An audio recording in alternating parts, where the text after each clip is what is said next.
Michael Phelps chosen to lead U.S. team at opening ceremony. Rio de Janeiro, Nathan Adrian was stressed, but for reasons unrelated to having to defend his Olympic 100-meter freestyle crown. Adrian, a captain for the United States men's swimming team, was assigned to speak in front of American representatives from other sports and make a case for his teammate Michael Phelps to be the United States flag bearer at the Rio Games opening ceremony on Friday. Phelps is the most decorated Olympian, with 22 medals, including 18 golds. "I thought that he deserved it," Adrian said, "and if he didn't get it, it was going to be on my shoulders." To Adrian's great relief, and to Phelps's apparent disbelief, that argument carried the day. Phelps, the first American male swimmer to qualify for 5 Olympic teams, became the second swimmer, after Gary Hall Sr. in 1976, to receive the honor of leading the United States delegation into the stadium for the opening ceremony of the Summer Games. Hall, who was appearing in his third Olympics, was a new father in 1976, as is Phelps, who has a 3-month-old son with his fiancée, Nicole Johnson. Phelps was informed of the honor Tuesday night, and the announcement was made Wednesday morning. "I honestly never thought a swimmer would get it again," said Phelps, 31, who had other reasons to believe that he would not be the one to end the drought. Along with his 22 Olympic medals, Phelps has had 2 arrests on charges of driving under the influence.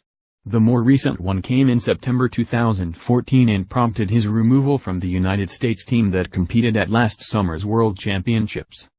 Chuck Wielgus, USA Swimming Executive Director, who oversaw Phelps's removal from the 2015 squad, said in a statement that there was no better person than Phelps to lead the American team into the Olympics and that "I can't wait to see him parade in our delegation." After his second arrest, Phelps spent 6 weeks at a treatment center in Arizona and emerged, he said, with a sense of self that was not just predicated on his swimming success. He has been open about his past struggles and the coping mechanisms he has since acquired. "When they first told us in the team meeting that he was being nominated, everybody got so excited because it feels so right to have the most decorated Olympian of all time being our flag bearer and leading us," said Missy Franklin, a 2-time Olympian.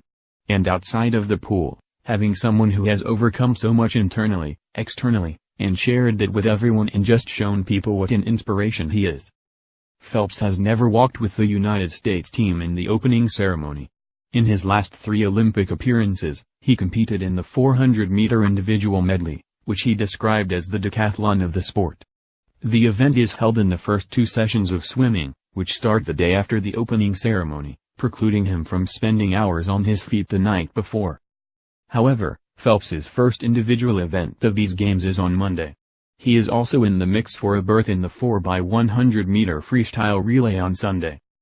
Before the United States trials in June, Phelps said he doubted he would take part in the opening ceremony. "It's a lot of standing on your feet, 6 hours, 7 hours on your feet," he said. "Getting older now, so I don't know if I can handle that." When Phelps realized he was a flag-bearer candidate, he sought the advice of his longtime coach, Bob Bowman.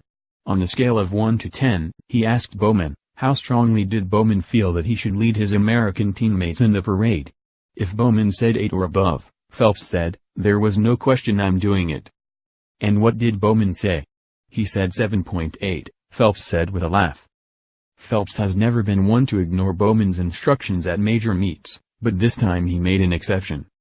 "It's a no-brainer," he said. "I have to do it."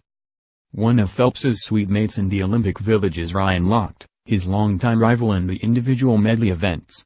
When Phelps told Lochte he had been chosen to carry the flag, Lochte was happy for him but also a little envious. The American flag bearer will wear a jacket that glows with electroluminescent panels, which greatly appealed to Lochte, who dyed his hair blue for these games and has been known to wear bejeweled girls on his teeth on awards podiums. "I kind of want to steal that jacket," Lochte said with an impish grin.